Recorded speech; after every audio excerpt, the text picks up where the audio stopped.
పురపోరులో సత్తా చూపించాలి, రాష్ట్ర రాజకీయాల్లో పైచేయి సాధించాలి. ఇప్పుడు తెలంగాణలోని ప్రధాన పార్టీల లక్ష్యం ఇదొక్కటే.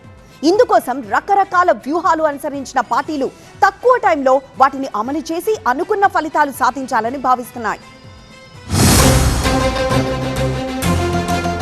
మున్సిపల్ ఎన్నికలకు షెడ్యూల్ వచ్చిందో లేదు, అప్పుడే పొలిటికల్ వార్ మొదలైంది. నేతల మధ్య డైలాగులు రాజకీయ క్షేత్రాన్ని హీటెక్కిస్తున్నాయి. మున్సిపల్ ఎన్నికల్లో మెజారిటీ స్థానాలు గెలుస్తామంటోంది బీఆర్ఎస్. రాష్ట్ర ప్రజలు కాంగ్రెస్ కు బుద్ధి చెప్తారని ధీమా వ్యక్తం చేస్తోంది గులాబీ పార్టీ. తప్పకుండా మంచి ఫలితాలు సాధించబోతా ఉన్నాం. కాంగ్రెస్ ప్రభుత్వం, ముఖ్యంగా రేవంత్ రెడ్డి గారి నాయకత్వంలో జరుగుతున్న ప్రభుత్వం పూర్తిగా కుంభకోణంలో కూరుకుపోయినది, పూర్తిగా అవినీతిలో కూరుకుపోయినది. ప్రజలకు అందుబాటులో నాయకుడు లేదు. ఈ కాంగ్రెస్ పార్టీ మంత్రులు ప్రజల్లోకి వెళ్తే తిరగబడుతున్నారు వాళ్ళ పార్టీ ఎమ్మెల్యేల పైన కానీ మంత్రుల పైన కానీ. ఇది ఈరోజు రాష్ట్రంలో ఉన్నటువంటి వాతావరణం.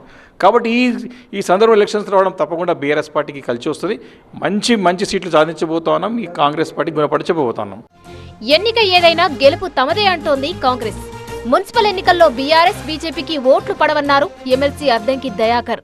కేవలం రాజకీయ అస్తిత్వం కోసమే పోరాడుతున్న బీఆర్ఎస్ పార్టీ అట్లీస్ట్ ఈ పురపాలక సంఘాల్లోనైనా వాళ్ళ యొక్క ప్రాధాన్యతను పెంచుకోవాలనుకుంటున్న బీజేపీకి శరాఘాతం అవుతుంది. ఎందుకంటే ఒక్క పైసా దేని బీజేపీ గతంలో మున్సిపాలిటీలను ఏ విధంగా విధ్వంసం చేసిండ్రో బీఆర్ఎస్ని ప్రజలు తలుచుకుంటున్నారు. కాబట్టి రేపటి మున్సిపాలిటీస్ అంతా కూడా రేవంత్ రెడ్డి గారి నాయకత్వం మీద నమ్మకంతో కాంగ్రెస్ పార్టీకి అనుకూలంగా రావడానికి ఎక్కువ మాకు స్కోప్ ఉన్నది. ఇక బీజేపీ కూడా మెజారిటీ స్థానాల్లో గెలుపు తమదే అంటోంది. రాబోయే ఎన్నికల్లో అధికారమే టార్గెట్ అంటోన్న కమలం పార్టీ మున్సిపల్ ఎన్నికల్లో వీలైనన్ని ఎక్కువ స్థానాలు గెలిచి పార్టీ శ్రేణుల్లో ఉత్సాహం నింపే ప్రయత్నాల్లో ఉంది కమలం పార్టీ. ప్రతి ఎన్నిక పంచాయతీ మెంబర్ దగ్గర నుంచి మొదలుకుంటే పార్లమెంట్ మెంబర్ దాకా ప్రతి ఎన్నికను భారతీయ జనతా పార్టీ అంతే ప్రతిష్టాత్మకంగా తీసుకుంటుంది.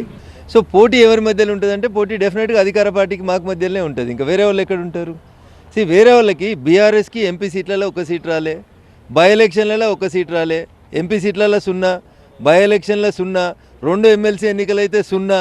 ఇక మళ్ళీ వాళ్ళకి మాకు పోటీ ఎందుకు పెడుతున్నారు? మీరు 0 వచ్చిన వాళ్ళతో మాకెందుకు పోటీ ఉంటుంది? అయితే మున్సిపల్ ఎన్నికలపై పార్టీలన్నీ గట్టిగానే ఫోకస్ చేసినట్టు కనిపిస్తుంది. పంచాయతీ ఎన్నికల ఫలితాలను దృష్టిలో పెట్టుకుని ఈసారి ఎట్టి పరిస్థితుల్లోనూ ప్రత్యర్థులకు ఛాన్స్ ఇవ్వొద్దని భావించిన కాంగ్రెస్ అభ్యర్థుల ఎంపికపై ముందే కసరత్తు మొదలుపెట్టింది. సర్వేల ద్వారా అభ్యర్థుల ఎంపిక చేపట్టడంతో పాటు రెబల్స్ లేకుండా చూసుకునేందుకు గ్రౌండ్ వర్క్ చేస్తుంది. మున్సిపాలిటీలతో పాటు కార్పొరేషన్లపై ప్రత్యేకంగా ఫోకస్ చేసింది. ఇక బీజేపీ కూడా తమకు బలం ఉన్న చోట్ల ఖచ్చితంగా గెలవాలని భావిస్తుంది. పార్టీ ఎంపీలు, ఎమ్మెల్యేలు, ఎమ్మెల్సీలు అంతా ఈ దిశగా పనిచేసేలా రాష్ట్ర నాయకత్వం దిశానిర్దేశం చేసింది.